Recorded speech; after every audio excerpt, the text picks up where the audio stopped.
ಶಾಂತಿ. ದಿನಾಂಕ ಆಗಿದೆ 23/3/2026. ಮೌನವಾಗಿರುವುದು ಸಹ ಬಹಳ ದೊಡ್ಡ ಗುಣವಾಗಿದೆ.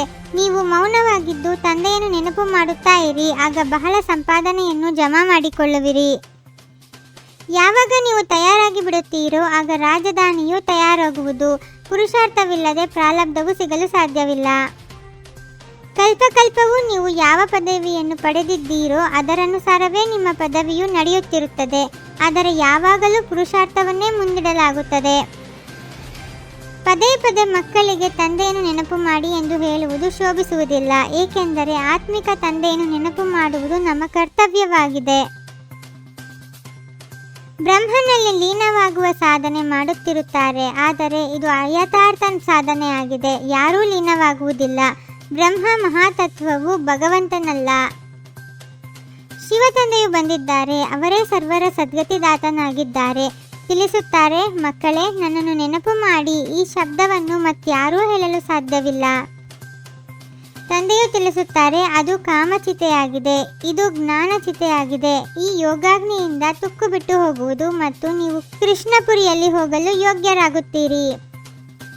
ಕೃಷ್ಣನಿಗೂ ಸಹ ತಂದೆಯಿಂದ ಆಸ್ತಿಯು ಸಿಗುತ್ತದೆ. ಕೃಷ್ಣನು ಸ್ವರ್ಗದ ಮಾಲೀಕನಾಗಿದ್ದನು. ತಂದೆಯು ಕೃಷ್ಣನಿಗೆ ಈ ಪದವಿಯನ್ನು ಕೊಟ್ಟರು. ರಾಧೆ ಕೃಷ್ಣರು ಮತ್ತು ಲಕ್ಷ್ಮೀನಾರಾಯಣರಾಗುತ್ತಾರೆ. ಭಗವಂತನು ನಿರಾಕಾರನಾಗಿದ್ದಾರೆ. ಅವರಿಂದಲೇ ಶ್ರೇಷ್ಠ ಮತ ಸಿಗುತ್ತದೆ.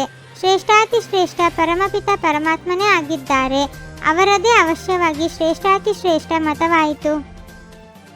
ಈ ಯಜ್ಞದಿಂದಲೇ ವಿನಾಶ ಜ್ವಾಲೆಯು ಹೊರಟಿದೆ. ಪ್ರೇರಣೆಯ ಮಾತಿಲ್ಲ. ಇವೆಲ್ಲವೂ ವಿನಾಶಾರ್ಥವಾಗಿ ನಿಮಿತ್ತವಾಗಿದೆ. ಡ್ರಾಮಾದಲ್ಲಿ ನಿಗದಿಯಾಗಿದೆ. ನಾವೇ ಇಲ್ಲಿ ಪೂಜ್ಯರಾಗುತ್ತೇವೆ ಮತ್ತು ಪೂಜಾರಿಗಳಾಗಿ ನಮ್ಮದೇ ಪೂಜೆ ಮಾಡಿಕೊಳ್ಳುತ್ತೇವೆ. ನಾವೀಗ ಬ್ರಾಹ್ಮಣರಾಗಿದ್ದೇವೆ ಮತ್ತು ನಾವೇ ಯಥಾ ರಾಜ ರಾಣಿ ತಥಾ ಪ್ರಜಾ ಪೂಜ್ಯ ದೇವಿ ದೇವತೆಗಳಾಗುತ್ತೇವೆ.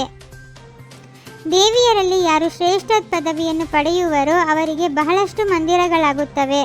ಯಾರು ಚೆನ್ನಾಗಿ ಓದಿಸುವರೋ ಅವರ ಹೆಸರು ಪ್ರಸಿದ್ಧವಾಗುತ್ತದೆ.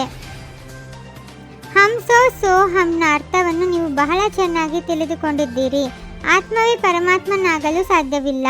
ತಂದೆಯು ಅರ್ಥವನ್ನು ತಿಳಿಸಿದ್ದಾರೆ. ನಾವೇ ದೇವತೆ, ನಾವೇ ಕ್ಷತ್ರಿಯ. ನೀವು ತಯಾರಾಗಿ ಬಿಟ್ಟರೆ ಇಡೀ ರಾಜಧಾನಿಯೇ ತಯಾರಾಗಿ ಬಿಡುವುದು. ಕಲ್ಪಕಲ್ಪವು ಯಾರು ಯಾವ ಪದವಿಯನ್ನು ಪಡೆಯುತ್ತಾರೆಯೋ ಅದರನುಸಾರ ಪುರುಷಾರ್ಥ ನಡೆಯುತ್ತಿರುತ್ತದೆ. ನೀವಂತೂ ಯುದ್ಧ ಮಾಡುವ ಅವಶ್ಯಕತೆ ಇಲ್ಲ. ನೀವು ಯೋಗಬಲದಿಂದ ತಂದೆಯಿಂದ ಆಸ್ತಿಯನ್ನು ತೆಗೆದುಕೊಳ್ಳುತ್ತೀರಿ. ಯಾವುದೇ ದೇಹದಾರಿಯ ನಾಮರೂಪದಲ್ಲಿ ಸಿಕ್ಕಿ ಹಾಕಿಕೊಳ್ಳಬೇಡಿ. ತಂದೆಯನ್ನು ನೆನಪು ಮಾಡಿ, ಆಗ ಅಂತಿಮ ಗತಿ ಸೋಗತಿ ಆಗುವುದು. ನೀವು ನನ್ನ ಬಳಿ ಬಂದು ಬಿಡುತ್ತೀರಿ. ಭವಿಷ್ಯ 21 ಜನ್ಮಗಳಿಗಾಗಿ ಚೆನ್ನಾಗಿ ಓದಬೇಕು ಮತ್ತು ಅನ್ಯರಿಗೂ ಓದಿಸಬೇಕಾಗಿದೆ. ಓದುವ ಮತ್ತು ಓದಿಸುವುದರಿಂದಲೇ ಹೆಸರು ಪ್ರಸಿದ್ಧವಾಗುವುದು. ಒಬ್ಬ ತಂದೆಯ ಶ್ರೀಮತದಂತೆ ನಡೆದು ಸದ್ಗತಿಯನ್ನು ಪಡೆಯಬೇಕಾಗಿದೆ. ಮೌನವಾಗಿರಬೇಕಾಗಿದೆ. ಮನಮತ ಪರಮತವನ್ನು ಸಮಾಪ್ತಿಗೊಳಿಸಿ ಶ್ರೀಮತದಂತೆ ಪದಮದಷ್ಟು ಸಂಪಾದನೆಯ ಜಮಾ ಮಾಡುವಂತಹ ಪದಮ ಭಾಗ್ಯಶಾಲಿ ಭವ. ಶ್ರೀಮತದಂತೆ ನಡೆಯುವವರು ಒಂದು ಸಂಕಲ್ಪವನ್ನು ಮನಮತ ಅಥವಾ ಪರಮತದಂತೆ ಮಾಡಲು ಸಾಧ್ಯವಿಲ್ಲ. ಮನಸ್ಸಿನಲ್ಲಿ ಸರ್ವರ ಕಲ್ಯಾಣದ ಭಾವನೆ ಇರಲಿ. ಇದೇ ವಿಶ್ವ ಕಲ್ಯಾಣಕಾರಿ ಆತ್ಮನ ಕರ್ತವ್ಯವಾಗಿದೆ. ಓಂ ಶಾಂತಿ. 21 ಜನ್ಮಗಳಿಗೆ 21 ಪರಮಾತ್ಮನ ಮಹಾವಾಕ್ಯಗಳನ್ನು ಅಲ್ಲಿಸಿ ಹಾಗೂ ನಿಮ್ಮದೇ ಆದ ಈ ಚಾನಲ್ಗೆ ಲೈಕ್ ಮಾಡುವುದನ್ನು ಮರೆಯದಿರಿ.